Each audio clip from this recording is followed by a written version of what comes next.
siya. Sige. Aalis na ako. Pupunta na ako sa trabaho. Pero doon muna ako matutulog sa pinagtatrabahuhan ko.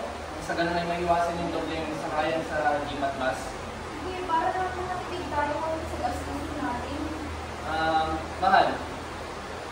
Hanggang makagay siguro, mas mabuti kung magkano na tayo para sa magiging naharap. Siguro, mas mabuting doon ka mga anak ko sa hospital na pinakatayo namin.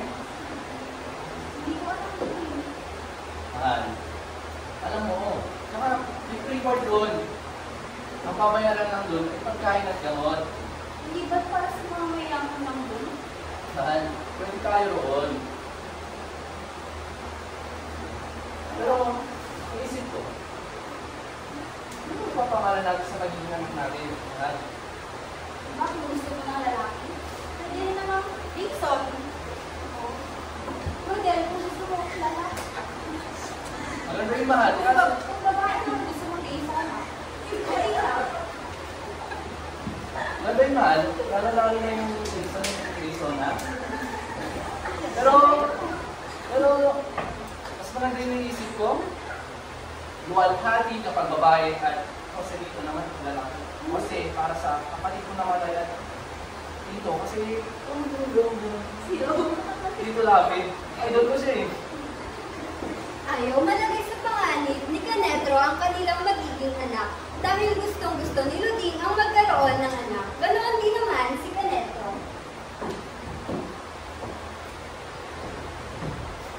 Mahal, paano kung dumating yung oras na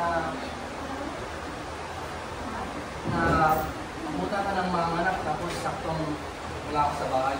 Ano yun? Wala akong kasama. Maaari din naman ako mag-commute or tatawag ng jeep. O maglalakad yung kapatid papuntang hospital. Lakad? Oo. Kaya mo rin maglakad? Kakayanin ko yan. Paano kung hindi mo kaya? Paano kung sa daanan pa lamang eh? Abutin na ng pangarap mo. Tama lang na. Pero, mahal, mas maganda siguro kung kasama mo ako kapag manganganak ka. Hindi ganun din yun. Maglalakad din ako hanggang papunta sa sakayan. Mahal, ano pa rin naman yun? Eh, mas maganda nga, sana kung manganganak ka ng gabi, kasama mo ako dito. Walang trabaho at saka, yun, hindi magbabatay sa'yo, pero huwag naman sana ating gabi o mga madaling araw. Mahirap kumanak ng sakayan, papuntang hospital. Nobyembre. Buwan ng Nobyembre at inaasahan ni Canetro na kabuwanan ni Luding. Kaya't nagsusumikap at nagtitis itong makaipon ng 100 piso na gagastusin nila sa panganganak ni Luding.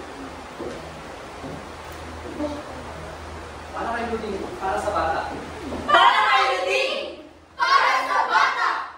Para kay Luding at sa bata! Nagdaan ang mga araw at dumating na ang itinakdang oras upang may silang ang dinadalang sanggol ni Luding. Makalipas ang 1 oras mula nang makaalis si Canetro, ay nagsimulang magdamdam si Luding ng pananakit ng kanyang tiyan. Wala siyang magawa kundi sabihan na lang ang kanyang nanay na pumirmi sa bahay nila. Siya, mahal. Ako'y kakain na uli, ha? Hindi na gawin sa bahay. Hindi. Kung mapahirapan siya, okay?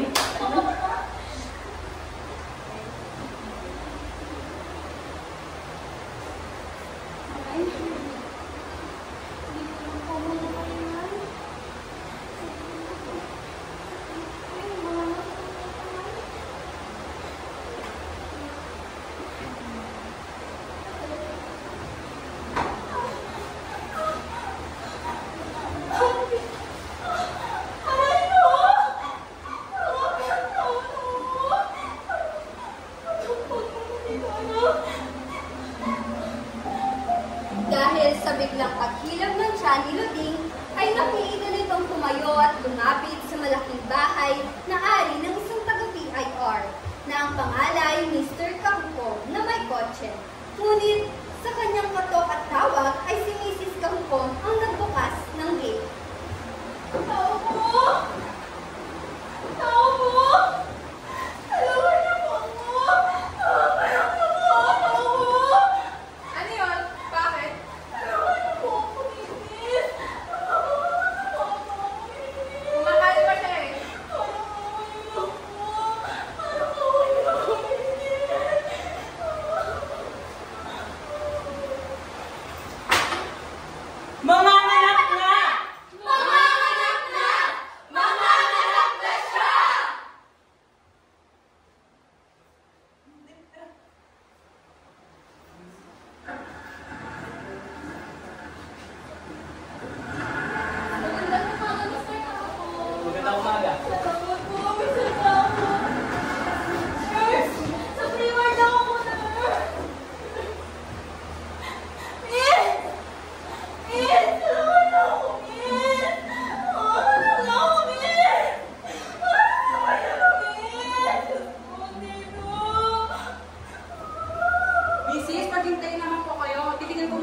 Abante!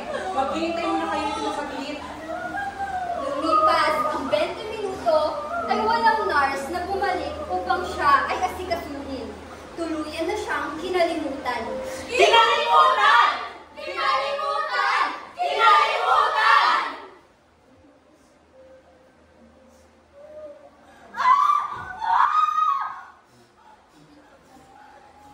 Walang lumapit, walang tumulong, at sa malamig na sahig, isinilang ang sanggol. Isang sanggol na putlang-putla at walang malay.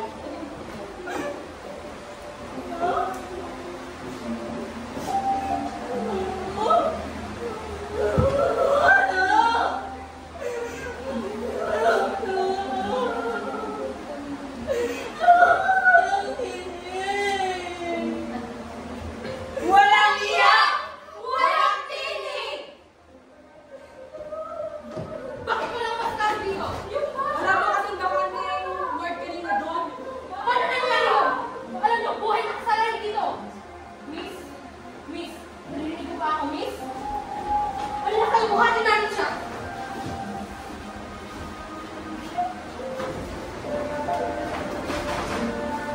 Dumating si Canedro sa ospital ng gabing iyon. Pagod sa trabaho, gutom, nanginginig sa kaba. Ang akala niya'y makikita niya ang kanyang anak, ngunit nadatnan niya ay isang sanggol. Walang hininga, walang paggalaw. Isang sanggol na hindi man lang nabigyan ng pagkakataong mabuhay. Walang hininga! Walang paggalaw! Isang sanggol na hindi nabigyan ng pagkakataong mabuhay! Ano nangyari? Bakit pa nangyari natin? Bakit pa nagkabuhay?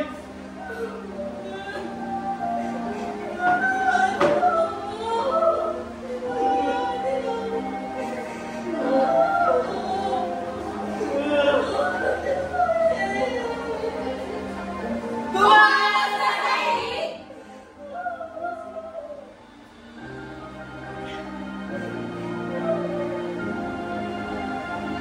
Ha?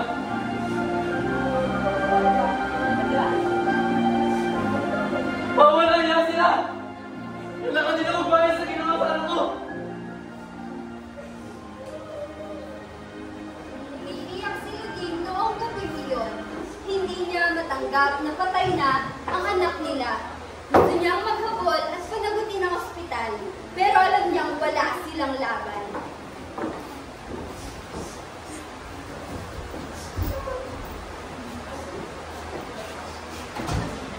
Ang pangalan? Alejandro, Mental ka. Ito.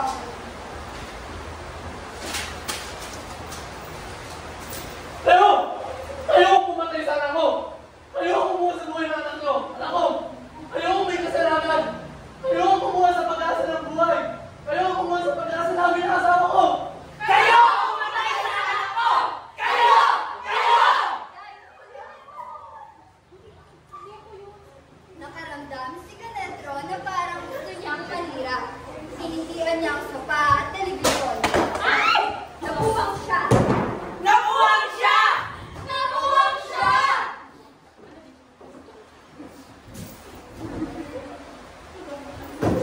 Buhay to!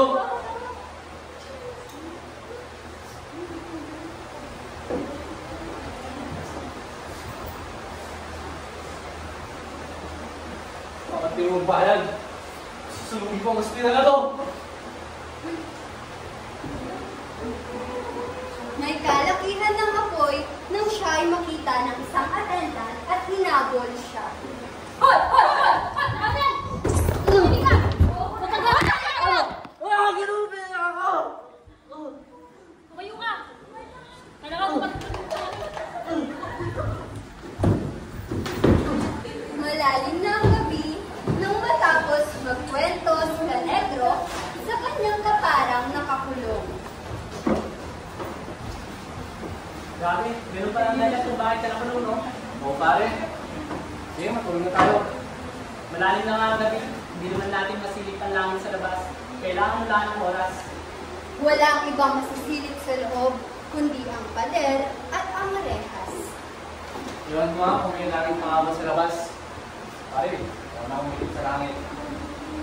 Pagkakalan ko, tagal ako pinag-iutungan ng Diyos.